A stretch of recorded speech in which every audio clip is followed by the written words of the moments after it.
So everybody's been talking a lot about aliens recently, and I want to see what Kurzgesagt says from a year ago why we should not look for aliens.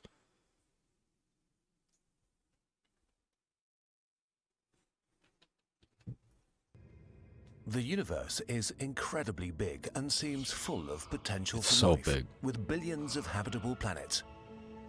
If an advanced civilization had the technology to travel between the stars at just 0.1% of the speed of light, it could colonize our galaxy in roughly 100 million years, which is not that long given the billions of years the Milky Way has existed.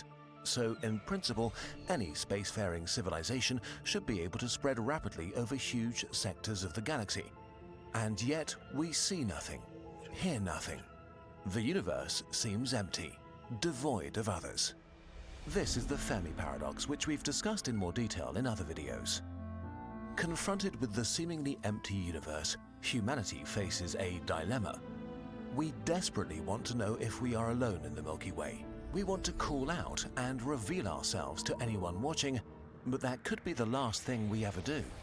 Because maybe the universe is not empty. Maybe it's full of civilizations, but they are hiding from each other. Maybe the civilizations that attracted attention in the past were wiped away by invisible arrows. Yeah, and we're shooting out radio signals in all directions, and it's been how long? We've just been shooting out these signals, and they just keep going. This is the dark forest solution to the Fermi paradox.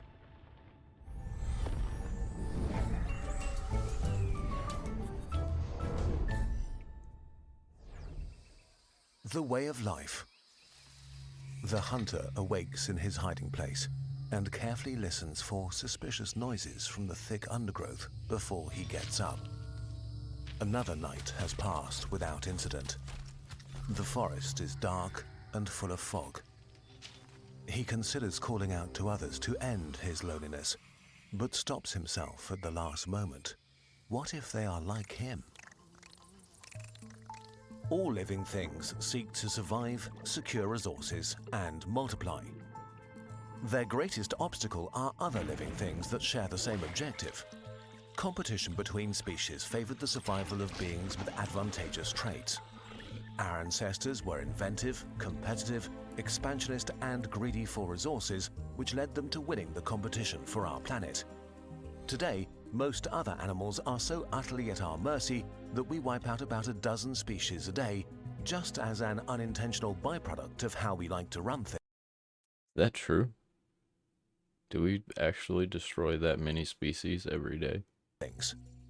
But humans are more than individuals. From us, cultures emerge that also compete with each other. Competitive and expansionary cultures spread faster and further and merge with, subdue, or destroy others. If we look at our history, it becomes clear we are dangerous. Not just to others, but also to ourselves. Our human nature has driven us to take over every corner of our planet, and soon we will look to the stars, both to expand our domain and ensure access to ever more resources. And then we might stumble upon others trying to do the same thing. It's likely that the competition of life also takes place on faraway planets, so it's logical to assume that an alien civilization that came to dominate their planet would be in some regards similar to us. But if they're similar to us, they too may be dangerous. The implication. As the hunter sneaks through the dark forest all alone, he knows that there might be others like him. He can't know their intentions, if they are aggressive or not. The hunter knows he would kill to ensure his own survival, so he has to assume that they would too. And it might be that if he stumbles upon another hunter, the one that shoots first survives. None of this means that conflict is unavoidable. So far, the progress of the modern world seems to have made us more peaceful, not more violent. Maybe this is I don't know about that. True for other civilizations too, that eventually progress means less conflict, not more. Different alien civilizations also should vary from the mind. There's a difference between wanting to be violent and being told you can't be violent. And peaceful to the malevolent and militaristic. The existential problem we're facing is that when we meet others between the stars, we have no way of telling who is peaceful or aggressive and what their true intentions are. Similarly, they might not understand or trust our intentions even if we tell them that we are peaceful. On top of that, if we did discover another civilization and they discovered us, the light years between us would mean years of communication delay. Both sides would be in a state of uncertainty, wondering if the wisest move is to just attack, because there's another serious issue: technological explosions and the first strike advantage. We don't know where the limits of technology are, but we do know how much technological progress matters in war. A few hundred or thousand years can turn conflict with uncertain results into a one-sided massacre. Caesar's legions would stand no chance against Napoleon's army with their cannons and muskets, which would be eradicated by artillery from the First World War, which would not stand a chance against today's drones and guided missiles. So the power level of different civilizations may vary massively, and even if not, between the time it takes us to detect, I'd say we have a very low power level as a civilization. We kind of suck. We've got the power to kill ourselves, that's about it. another civilization and us saying hi, we might already be hopelessly behind on the tech tree. Which is bad enough, but the nature of interstellar conflict makes this worse. If your opponent is light years away, sending an invasion fleet takes so long that by the time it arrives, it might be hopelessly obsolete. So war between civilizations might be just about eliminating the other to remove an existential threat to yourself. Someone else who might be so scared of you that they attack the first chance they get. In this environment, the only way to guarantee a win is to strike with such force and speed that the target has no chance of survival or time to counterattack or escape to seek revenge later. The stakes are the highest possible, with no room for error. If we assume that the majority of civilizations live on planets, that leaves them pretty vulnerable. All you need to do is throw something massive at a planet to make it uninhabitable. So the ultimate interplanetary annihilation weapon is probably something like a relativistic kill vehicle, a missile shot at a planet at a significant fraction of the speed of light. For example, a missile the size of a person going 95% the speed of light has as much energy as all nuclear bombs on Earth. If you shot a few dozen at the civilization you wanted to wipe out, success would be fairly certain. Even a single hit would suffice. This is not that absurd of an idea.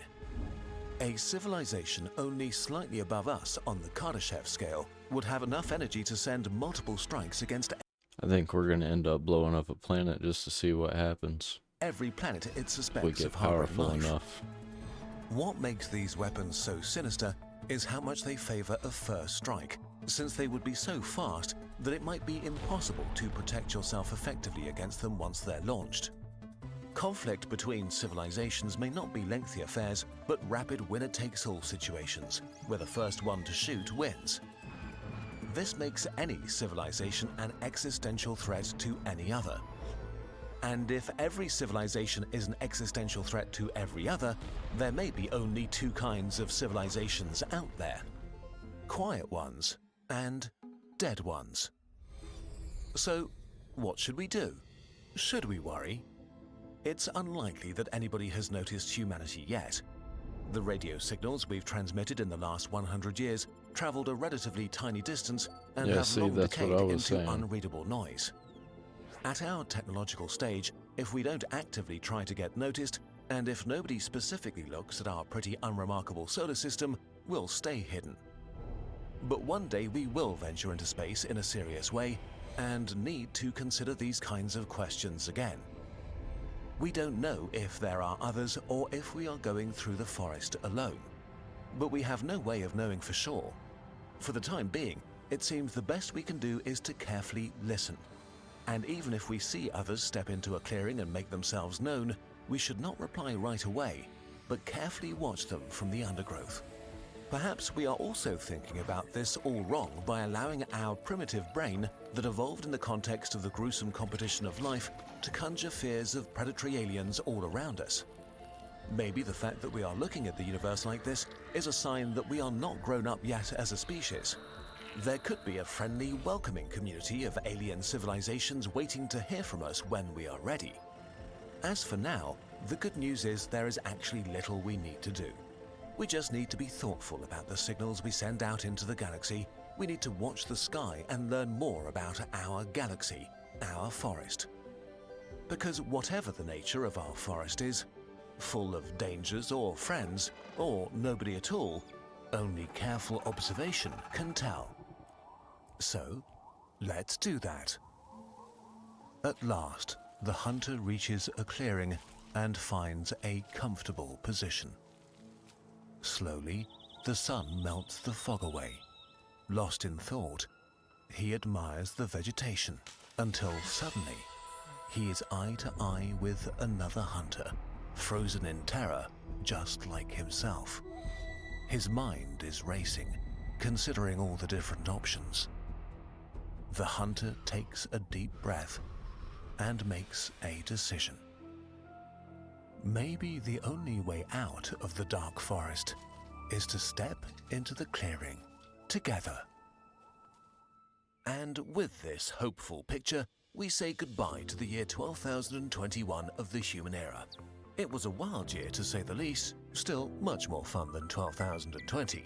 Kurzgesagt had its most successful month ever and published a book. We tried a lot of new techniques and really got into Blender and Cinema 4D, hiding more and more 3D in our videos. We have so many ideas for next year and big and ambitious plans that we can't wait to share with you. And all of this was and is possible because of your direct support. Thank you so much. Kurzgesagt only works because of you.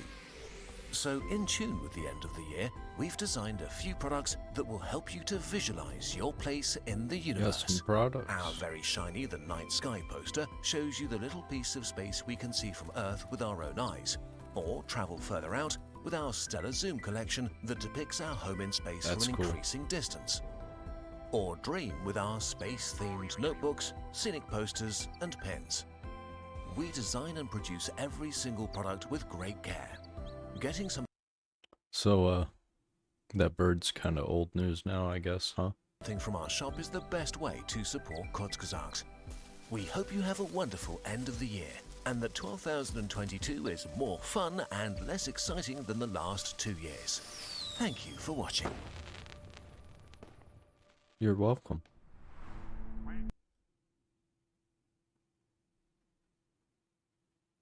Yeah, I don't think we should be looking for aliens, because I don't think they're out there.